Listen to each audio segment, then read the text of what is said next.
ค่ะอันดับต่อไปนะคะจะเป็นการบรรยายการเตรียมตัวเข้ามหาวิทยาลัยอันดับต้นๆนะคะในประเทศอังกฤษโดยคุณยัสมินซาวาสจาก Cardiff Sixth Form College ค่ะ Let's welcome Ms. Yasmin Sawas onto the stage to give us a preparation for the top universities in the UK.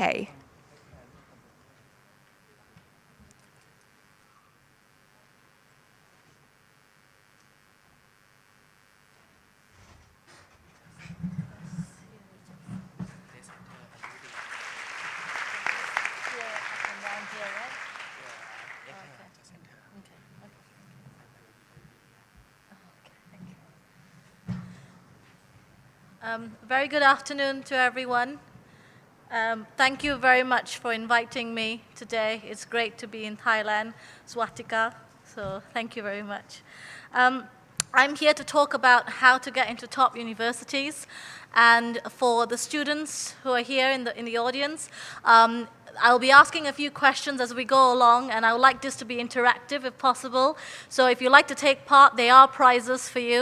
My students are here as well, and they will be, if you answer them right, you get a prize basically. So I have my teacher's hat on today, so please do get involved. Parents, if you like to get involved, that's fine. I mean, if you want to see how, if you obviously get it wrong, then it's up to you. Okay.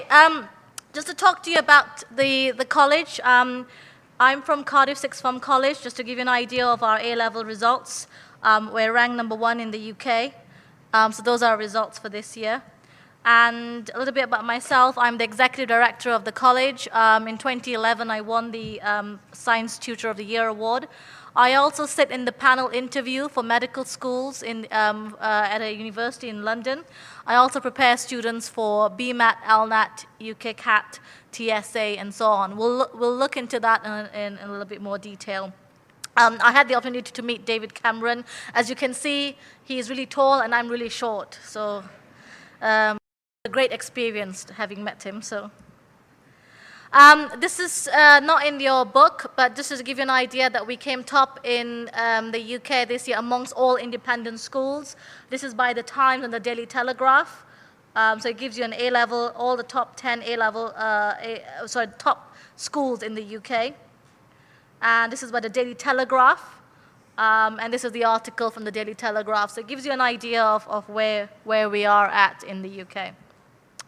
Okay, so talking about how to get into top universities, the first thing obviously we have to look at is which are the top 15 UK universities in 2013. And as you can see, #1 is Cambridge, #2 Oxford, #3 LSE, Imperial, Durham, St Andrews, UCL, and so on. But please bear in mind, I know everyone has this aspiration of going to Oxford and Cambridge, but there are obviously really good universities in the UK. But if you want to go to university, you should really base it on course content.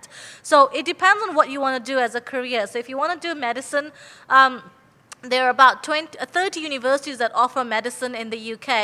And although we all aspire to go to top universities, we really need to look at the course content, because you'll be much happier spending 5 years of your university life if you choose the right university for you. For example, let's take Cambridge for medicine. Cambridge Medical School is very much you really have to look into the theory. It's very theoretical. It's very about the biochemistry side of things rather than the practical side of things. Whereas if you were doing medicine at Bristol or Brighton and Sussex, it's very practical. You get to do practical from day one, basically. So it depends on what you're looking at. So please, please, please do look at course content. Don't just look at ranking, because ranking only tells you one aspect. You have to look at different things as well. So please do look at the overall picture when choosing your university. Now, how can you do it? How can you do it to get into all these top universities? The information I'm going to provide you next are information based on as a scoring system that's used by some universities, doesn't apply to all universities. But if you use this as a guideline, hopefully you should be able to gauge what are the universities looking for. So, Top GCSE grades, top A levels, work experience, extracurricular activities, supercurricular activities. I'll talk to you about what supercurricular activities mean in a minute. But all these things contribute to your success, basically. It makes you an individual, it makes you a person, because you're gaining skills from everything. So it's not just academic. Universities are not just looking at your academic results, they're also looking at other skills that you need for university life, okay? So those are the things that we need to look at. So how to get into top universities? There are 6 key steps students need to take in order to achieve the best chance of getting your chosen place.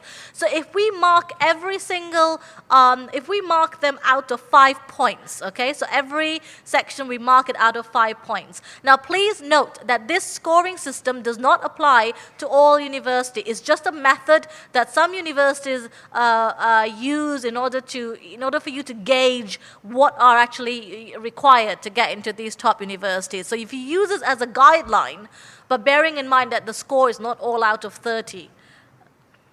So what's the first thing? Step 1, your GCSE and IGCSE results. They are the first thing the universities will look at. So ladies and gentlemen, those of you who are here in year 10, please work hard. I know your parents tell you to work hard, and I know you think they're lying, but really they're telling you the truth. Seriously. So please listen to your parents. They're your best friends ever, honestly, okay? Now, and they're the people who are telling you to work hard from primary 1, right? But honestly, there's a reason behind it. So work hard in IGCSEs, GCSEs, because it's a lifelong learning experience. The first thing you're going to look at is your GCSE grades. Now, obviously, as you know, GCSE is A stars. That's the highest grade you can obtain. So the more A stars you get, the better it is. Now, when you look at prospectuses, most prospectuses for universities will give you the minimum requirement the universities are looking for. So for example, if, let's take a university, Birmingham, for example, the minimum requirement probably is A's and perhaps B's or maybe 1C. Now, those are minimum requirement. The key word here is minimum, okay? So even though you meet the requirement and you had your A's and B's and C's, that is not good enough to get into the university. That's just good enough to get into the first stage. That means you pass the minimum requirement. So the more A stars you get, the better your chances, okay? Some universities actually specify what grades they're looking for. So for example, some universities may specify they're looking at 6 A stars or 7 A stars or whatsoever. So please remember there's a minimum requirement and there's a threshold level. So the more A stars you get, the better it is.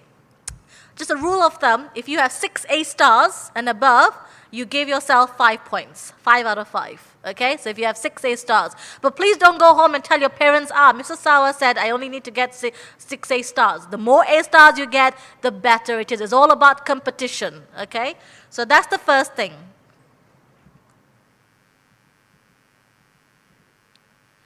The next thing they look at, obviously, when you start your A-level, is your first year is called AS module. I'm not sure whether you're aware, but there has been an A-level reform in the UK, which means that you sit the exams in June only. Previously, you were able to sit the exams in January and June, but now you're sitting exams in the summer. And for your AS module results, if you're looking to go into top universities, you need to aim at least 90% in each of your AS modules.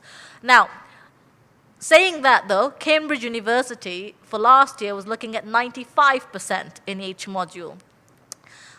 So the higher you get, the better it is. Now, if you're thinking of applying to places like Hong Kong University or National University of Singapore, they too ask for 95% in each module. So that is something you've got to really bear in mind. The higher the percentage, the better it is. Now, of course, if you have done 12 modules and let's say one module you had 89%, don't cry. It's not the end of the world. It's one module out of 12. So please don't get upset over it, okay? I have students who get 89.8% and they're emailing me saying, Mrs. Sawa is the end of my life. It's not, okay? 89.8% is still acceptable as long as you maintain a majority 95% and above in each module. Now, some universities place greater importance on your GCSE rather than your AS, but some universities will look more at AS. So if you have obtained above 90% in each module, give yourself 5 out of 5 points, basically.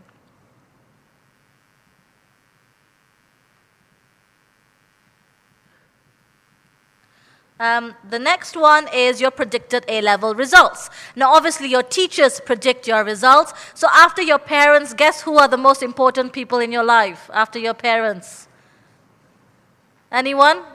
Guess who are the most important people in your lives after your parents? Please don't say friends or Facebook or MSN.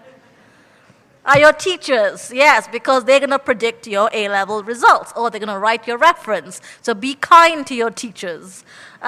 So your predicted A-level results they're looking at is based on your AS results, of course. Now, obviously, you have to be able to provide evidence. Now, if you obtain 80% in your AS, your teachers can't really predict an A star because the evidence shows that you are obtaining 80% in AS, and AS is much easier than A2. A2 is twice the amount of work and twice the amount of depth required. So really, if you have 80% in your AS, you'll be predicted an A grade in your A level. If you have 70% in your AS, then you'll be predicted a B grade. But if you obtain 90% in your AS, then you're predicted an A star in your A level. So that's how it works. So obviously, if you're predicted 4 A stars, that's obviously better than having 3 A stars. That's a no-brainer there.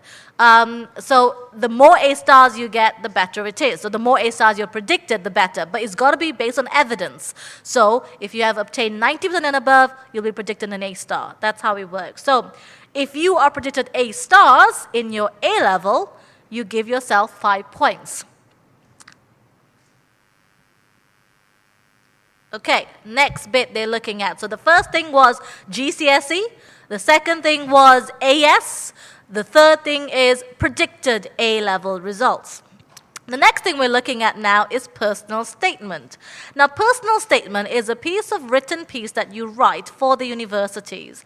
It's about you. Okay, it's about what your skills are, what your attributes are, why, you have to sell yourself on that piece of paper. Now, you might think this is an easy task, but imagine this. The universities have nothing to go by. They don't know who you are. They don't know who your parents are. They don't know that you are, to your parents, you're the best thing since electricity was made, right? But they don't know that. All they know is a piece of paper and that you have written on 4,000 characters, 27 lines. In that 4,000 characters and 27 lines, you have to sell yourself. And that's hard. So do that much earlier. Don't leave it to last minute.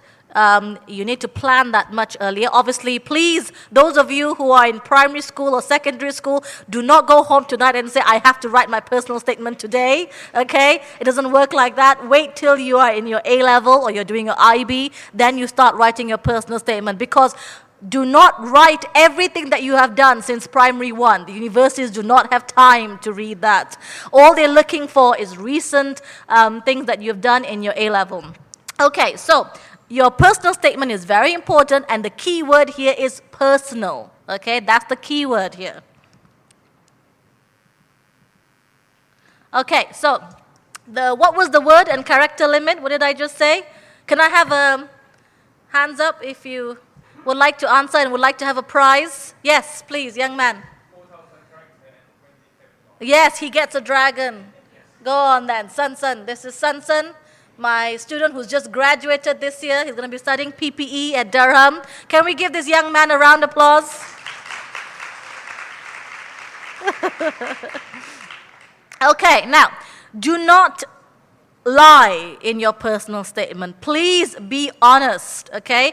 I've read obviously, like I said, I've sat in interview panels in medical school, and I read personal statements, and I've read a lot of personal statements in my lifetime, but I know students who write their personal statement, oh, I've built a model airplane.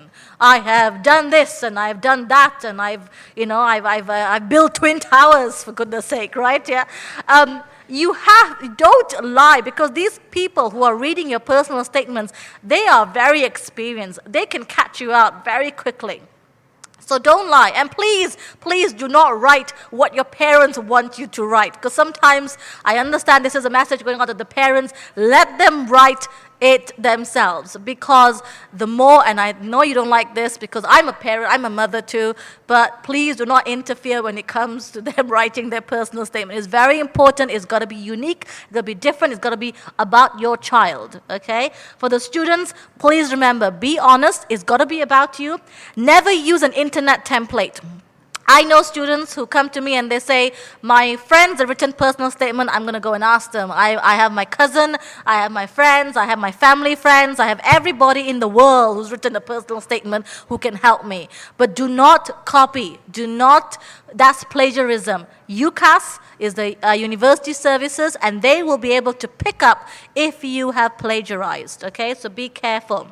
Your personal statement is like an essay. You should start with a beginning, a middle, and an end. So that's very, very important. Now, if you're not a funny person, if you don't know how to make jokes, do not write a joke in your personal statement, because it'll just look out of place, okay? But if you are a humorous person and you can carry it off, then fine. Write a joke in there. But don't try to be cheesy or try to be somebody else. Be you, because you as a person, you are beautiful. So there's no need to change it, okay? Right? Do not write in bullet points, and whatever it is, do not write a list. I've done this, I've done this, I've done this, I've done this. I don't care what you've done, okay? They really don't care. What they're looking for is, can you evaluate what you have done? Okay, can you evaluate it? That's far more important than saying, I've done this. So when you evaluate something, it's all about, what have you learned from it? What is your reflection upon what you have learned? Is it true? Do you think what you have done is, would you like to do further research on it? Those are the kind of things they're looking for. They're not looking for just a list of things, okay? If you want to use quotes, you can, but again, if you can't carry it off, don't write it, okay? Always give details of your work experience places. Personal statements are always looking at 5 different things. They're looking at work experience, they're looking at your voluntary work, they're looking at your society, your sports, if you've done sports, or extracurricular activities, music, art, and so on. That's the thing they're looking at. Now, but be careful, the extracurricular activities is not as important as the supercurricular activities. What do I mean by supercurricular activities? If you want to do computer science, I have a student here, is he here? Yes, I have a student here. He wants to do computer science at university next year. Hopefully, he'll be applying to Cambridge. The thing to bear in mind is this. If you're looking to do computer science, it doesn't matter if you can play rugby for your country or you can play football. What is the sports here in Thailand? What do you guys enjoy watching? Football? Football, okay. So it doesn't matter if you play football for your country, seriously, for universities. What they're looking for, if you want to do computer science, are you the kind of person, you go back after school, you're looking at programming books, you're reading programming, you're designing website, you are learning about all the different types of programming, software, optimization engine search and things like that. Are you the kind of person who's interested in those things? That's what they're looking for, because they're not looking for, if you're playing football for your country, that's fantastic, brilliant, but it doesn't mean that you're going to be good in the course that you want to do. So that's something to bear in mind. That's what I call it as super curricular activities. Okay, right, so remember to put down your work experience placements. Give the balance right between academic and extracurricular activities. So what I mean by academic is the supercurricular. So you have to demonstrate in your personal statement that you have the passion and the motivation to want to do these courses. Okay, so you have to demonstrate that. And how you demonstrate is by reading books, by getting involved in work experience, and all those sorts of things. Extracurricular is as important as well, but like I said, at that stage, they're more interested in your supercurricular activities. Okay. Again, if you have a very good personal statement, you obviously mark yourself out of 5. But it's very hard to mark yourself for this because you are judged by another person. So although to you, your personal statement is perfect, to somebody else, it might not be as perfect as you think. So the best thing to do is do the best you can with your personal statement, okay? I keep pressing the wrong thing. Okay, next thing is your reference. Again, you have to have a good reference from your teachers. If you have a good reference, again, you mark yourself 5 out of 5. But again, it's very subjective because it's based on somebody else's interpretation of your reference. So it's very hard to give yourself marks for your reference. But again, be nice to your teachers. Obviously, you know, bribery might go a long way, but don't try. Okay, but be nice to your teachers, and obviously, the more you put in, the more you get out. At the end of the day, teachers want you to succeed. So the more you put in, the more time you put in, the more you're going to get out of it. Right, university entrance exams. You have to sit for university entrance exams to get into top universities. There's the BMAT, LNAT, UKCAT, TSA, STEP, ELAT. So BMAT is for medicine, LNAT for law, UKCAT medicine, dentistry, TSA engineering, economics, philosophy, psychology. STEP is for maths, ELAT. And also Oxford and Cambridge have their own entrance tests as well. So for example, for physics, there's PAT. For history, there's HAT. There is maths is MAT. So Oxford and Cambridge have their own entrance exam in addition to all these entrance exam which applies to a lot of universities. For example, BMAT applies to 4 universities, Oxford, Cambridge, UCL, and Imperial. UKCAT applies to all universities apart from Bristol, Birmingham, Liverpool, and Oxbridge. And LNAT applies to quite a few universities as well, so just to give you an idea.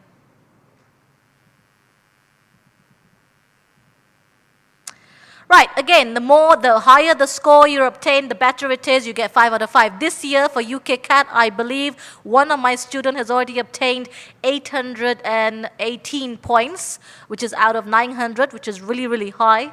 So that's fantastic. So she probably will get 5 out of 5 points, basically. So the more, the higher the grades, obviously, the more points you'll get. Okay, so you work out your overall mark. So if your overall mark is 30 out of 30, fantastic, brilliant. But it's very unlikely anybody will get 30 out of 30. Normally you will get 29, 28, 27, 24, whatever. So what normally the universities will do, they will have a threshold. So for example, for that particular year, let's say the threshold to get into that university is 25 out of 30. So if you have obtained 25 out of 30, that means you have passed the first stage. Ladies and gentlemen, the first stage. Okay? I'll tell you what the second stage is in a minute. So, if you, like I said, there's a threshold every year. So please don't get worried that I didn't get 30 out of 30. It doesn't work like that. There's a threshold because it's all about competition. If that particular year, the highest is 22, then of course 22 will be anybody above 22 and above will get into the second stage. So it depends on the threshold achieved in that particular year. So the next stage is obviously an interview stage. So once you get past the first stage, and bearing in mind the first stage consists of so many things, okay, you go to the second stage. But like I said, no pain, no gain. If you want to get into top universities, you have to do all these things. The second stage is your interview. And for this, I'm going to demonstrate to you how interview is done. I would like my former students. I have Sun here and Title. Sun is we're going to do a mock interview in economics degree. So I would like you to all pay attention to a mock interview Can we give my student a round of applause? Give him some encouragement. Can I have a chair, please? So.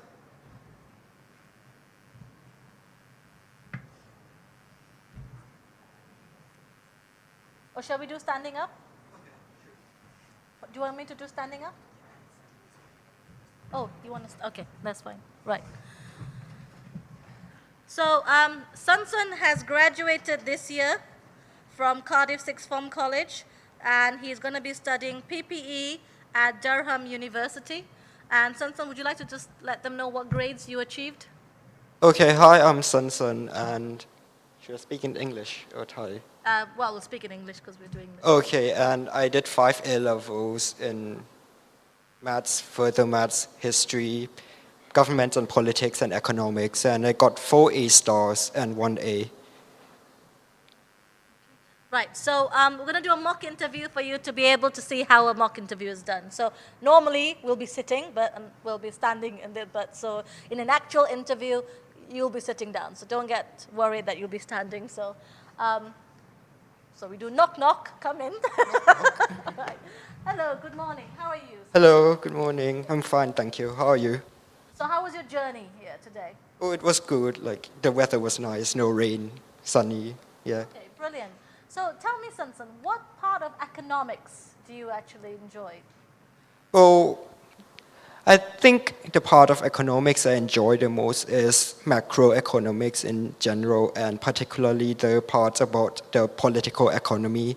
And that's because of my interest in politics and economics. Because macroeconomics doesn't just tell you about what happens at one specific place. It can tell you lots of things. It can tell you about how the economy of a local place is or how the economy of a world is. It lets you analyze into these things, and it enables you to tell how the government is performing economically, and it enables you to analyze how the government is performing economically and whether its policies is good or bad, and why the government acts this way or that way, and whether the policies are going to benefit the country or not. And it's because of my interest in politics which makes me like this part of economics the most. Yeah. Brilliant. Okay, thank you very much for that. I'm going to now move on to a more in-depth question. Is $1 a gallon subsidy on biofuels a crime against humanity? Well, let's see. Well, biofuels. What are biofuels? Biofuels are a type of renewable energy. They have positive externalities, which means that apart from their monetary values, they also have these values which benefit the world, which people do not really see them. So giving biofuels a subsidy would in a way be a way in which the government recognizes these externalities, recognize that it exists, and want to help people to use more of it because it's going to be better for the world than if you use normal petrol or gas. But then at the same time, people might also argue that giving subsidies to biofuels may be a bad thing because the things which make biofuels come from crops, and these crops are also used for food. And by giving subsidies to biofuels, the demand for biofuels would rise, and once this happens, the demands for crops would also rise, and then food may become more expensive because of this. So yes, you can say it's good, but you can also say that it's a crime because it's going to make food more expensive, it's going to increase inflations in other ways, and it's going to affect the livelihoods of human beings. But then you have to look at which country is implementing this policy. Because for certain countries, like, I don't know, let's say a random Middle Eastern country like the UAE, they might not have like any good reasons to implement these policies. So in a way, it's a crime against the people of the UAE if the UAE government would implement this policy, because they could have used the money in much better ways doing other things. But for countries which lack petrol, but do have those resources, and where people do not suffer from starvation, this may be a good policy to use. However, I do not think that subsidizing biofuels can really be a crime against humanity, because the word crime is kind of harsh, and it suggests that the government is breaking a law or an international treaty or doing something which is ethically wrong. However, I can see that a lot of countries around the world are using subsidies for biofuels, but they're not going against any of these things. So I don't think you can say that it's a crime against humanity. Thank you. Thank you very much. Thank you. Hold on. Just to give you an idea of how that interview went, obviously an interview will be much longer than that. Just to give you an idea that what Sun Tzu did was he evaluated the question. He gave both sides of the arguments. He then reflected upon what was said, and he came up with his own conclusion. That is what critical thinking is, and that's something that in our college we really emphasize a lot. Critical thinking is very important because you learn to deconstruct an argument and reconstruct it and reflect upon it. And that's what Sun Tzu has just done, and that's a beautiful answer that he gave. Obviously, it also comes with lots of reading. Now, what I tell you about Sun Tzu is that he reads more than he eats, because this boy just reads and reads and reads, and that's what you have to, well, I'm not saying you have to eat less, I'm just saying that the more you read, the better it is, and that's what he's done. Can we give him a round of applause, please? Thank you. Thank you. Can I have a volunteer? Would you like? You do get a dragon as a prize. Any volunteers? Any volunteers from the student body? Student body, any volunteers? No? No? Anyone? Going once? Going twice? Okay, come on, young man.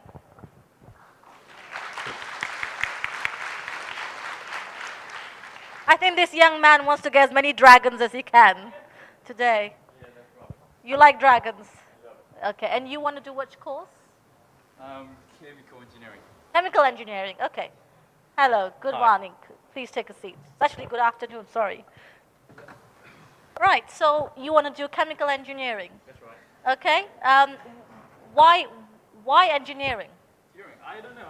The way that, like, to be an engineer, you need to think like logical, right?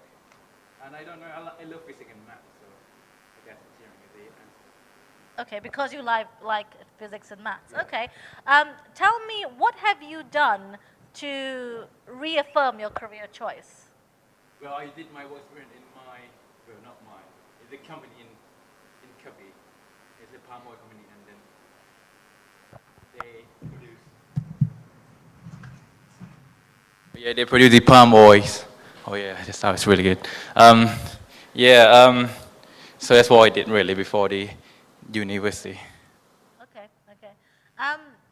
So tell me, why should I give you an offer? Should we go off? That's a good question. I am the admission tutor here. Well, I spent 2 years in England and I get like AAB. I think that's really good results. I don't know. And then I joined rowing club in my school, and then I was in the second team. So I think it's really good as well. And I got my work experience in factory. That's pretty good. Okay, thank you. Can we give this young man a round of applause? Please, just done, please. I just wanted to highlight some of the things. Obviously, it takes a lot of courage to come here and to be a volunteer, so that's fantastic. That's the dragon for you, young man. Thank you again, man. And just to point out a few things, now obviously he came across very confident, but at the same time, I think there was some of the questions, for example, why chemical engineering and sort of things, you have to be very precise and very specific to what you're saying. So although confidence play a lot of part, there's 3 things to bear in mind in an interview: confidence, strategy, and content. So those 3 things are very, very crucial in an interview process. But thank you very much, young man. It was brilliant. Thank you for volunteering. Oh, it's on mine here. Oh, you can have that as well. No, that's fine. Right, so that is to give you an idea of what interviews are. If we have more time, I would like to show you a medical interview as well, but I think we'll move on for now. So remember, Oxford and Cambridge universities and all healthcare courses will require an interview. So if you're applying to Oxford and Cambridge, you will be interviewed for all courses, whether you're doing computer science or medicine. For other universities, medicine, dentistry, and veterinary, you will be interviewed. For courses like engineering, you may be asked for an interview, maybe called for an interview at Imperial, or even maths as well at Warwick or Imperial. But on a whole, Oxford and Cambridge interviews all courses, and medicine, dentistry, and veterinary you will be called for an interview as well. Okay, so I gave you an idea of what an interview is like. Obviously, the body language is very important, the style is very important, the strategy is very important, the content is very important as well. Be enthusiastic. Now, when I sat in the interview panel for medicine, one of the questions that was asked to this young man was, why medicine? And his answer was, I want to do medicine because my father is a doctor, my mother is a doctor, my aunt is a doctor, my grandfather is a pharmacist, another uncle is doing biomedical science. I come from a family of doctors, and that's why I want to do medicine. Okay, so the admission tutors who sat with me, his response was, oh, that's all great, your parents are all doctors and so on, but tell me why you want to do medicine. And then this boy had to think a little bit. Then he answered, because my father's a doctor, my mother's a doctor, my grandfather was a pharmacist, and so on. And then the admission tutor, said to him, well, I'm a doctor, I have 3 children, my children hate the fact that I'm a doctor, I'm never there for them. So why do you want to be a doctor, for goodness sake? And his answer was, my father was a doctor, my mother was a doctor, my grandfather was a pharmacist, and so on. So can anyone tell me if he was rejected or was he given an offer?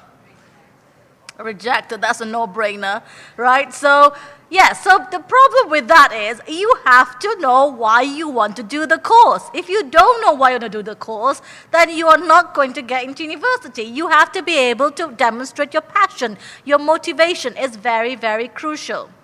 Okay, and be careful of what you put in your personal statement. If you said in your personal statement that you play football for Thailand and you have no clue about football, and they ask you a question in an interview, you will get caught out. So be honest in your personal statement, because they will pick it out in your interview. Trust me on that. They will do that, okay? So be careful with what you say and be honest at all times. Now, obviously, if you can't answer if you don't understand a question, then please do say, can you please rephrase the question? Don't be afraid of saying that, okay? They're not going to eat you, right? They're human beings, right? Okay? So, to be honest with you, the best practice of interview is try getting a job at McDonald's. And just go in for an interview at McDonald's and just have that as a practice. That's the best practice you can have, okay? So just try that. Okay, so those are the 6 steps. Of course, you have your book. If you can close your book and tell me what the 6 steps are, that would be great. So what do you think the 6 steps were? Students, if you can take part, you get a dragon. It's a beautiful dragon from Wales. So what were the 6 steps? What's the first thing they're looking at? IGCSEs. Second? AS. Third? A-level, predicted A-level. Fourth? Personal statement. Fifth? Reference. The 6th? Entrance exam. Yes, thank you. Damn, I'm a good teacher. Thank you very much. Right, now, once you get a total score, okay, if you again meet the threshold level for that particular year, if you obtain the threshold level, you then get a huge envelope, an A4 size envelope, and what do you think will be in that envelope? An offer letter. Now, if it's a small envelope, what do you think that would be? rejection. Yes, that's what it is, okay?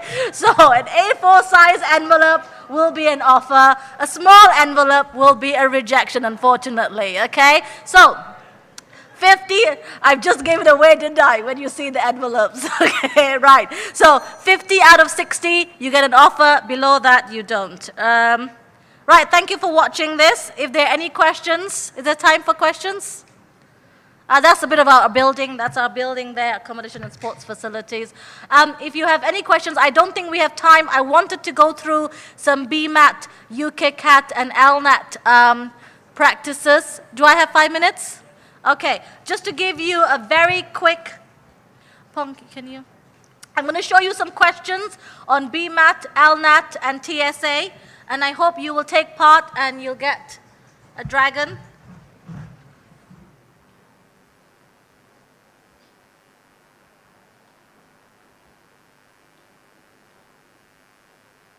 Okay. Right, so these are university entrance exam questions. So let's look at BMAT very quickly. This is section 1, aptitude and skills. Right, in a trial of drug intended to relieve depression, 15% of those tested claimed it made them feel worse. 20% said it produced a slight improvement, and 35% said it led to significant improvement. Of the remaining people in the sample, 9 said it had no effect, and the other 27 failed to complete the course of treatment. How many people initially participated in the trial? Ladies and gentlemen, quickly. Parents, if you know the answer, do not tell your child. Anyone who would like to answer that, put your hands up. Hands up quickly. Yes, young man there. 120. Any other answer? I feel like I'm an auctioneer here. Going once, 120. 26, okay. 26. 36, okay? 36 and 120, any more? Are there any more answers? Going once, going twice, going thrice, okay, and the answer is 120, that young man. Congratulations.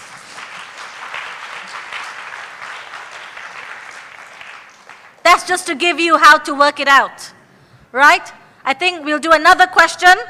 This is section 1 of BMAT. This is just to give you a flavor what our entrance tests like.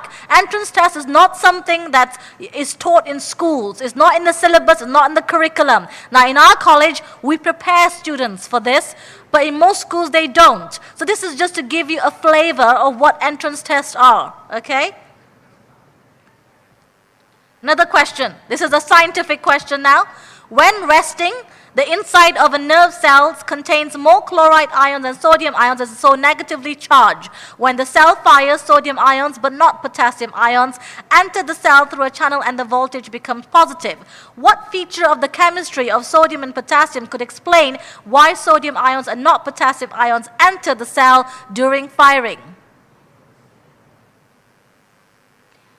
See, I love this question because I teach chemistry and biology, so... Anyone? Anyone? Another dragon? You know, there is such thing as guessing as well.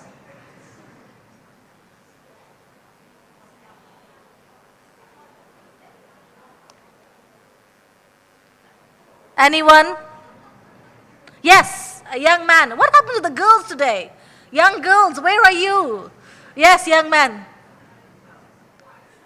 What's your answer? E. Okay, I have an E. Do I have a take for A or B or C or D? Who says C? Can you put your hands up? Who said C?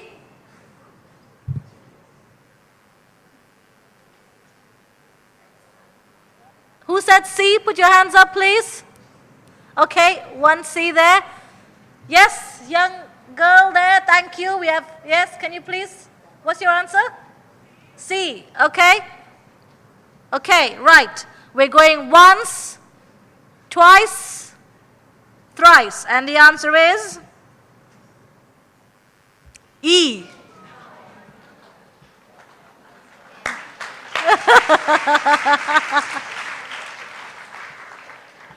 Right, so the young man. Yes, okay, so this is section 2. Section 3 is an essay writing task. I'm not going to ask you to write it right now, okay? But this is just to give you an idea of what it is like, okay? There's more to healing than the application of scientific knowledge, and you have to write an essay on this. So this is to give you an idea of what BMAT is like, and to give you an idea of LNAT, law. We're not going to have time to go through all this, but to give you an idea for law, they give you an article, and then you have to answer multiple choice questions. So this is an article. Again, we don't have time to read over this, but this is an article, and as you can see, it's a very long article. And then you have multiple choice questions. And the same thing for TSA and so on. Obviously, maths will be different to this. By the way, anyone can tell me, Oxford and Cambridge, for physics, what is the test for physics? Physics, what was the test? Anyone here wants to do physics degree? Yes, young man? Sorry? PAT, well done. You got a dragon. For maths, what other tests are there besides STEP? Besides STEP, for a maths degree, what other? Yes?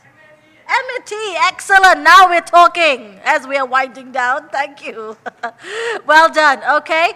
And basically, these entrance exams are very, very crucial. You have to get as high as possible. Just to round up very quickly, what are the 6 steps again? Number 1, GCSE or IGCSE grades. Number 2, AS. Number 3, predicted A-level grades. Number 4, personal statement. Number 5, reference. Number 6, entrance exams. Last question, who are your best friends? Students? Parents? Who are your second best friends? Teachers? I rest my case. Thank you very much.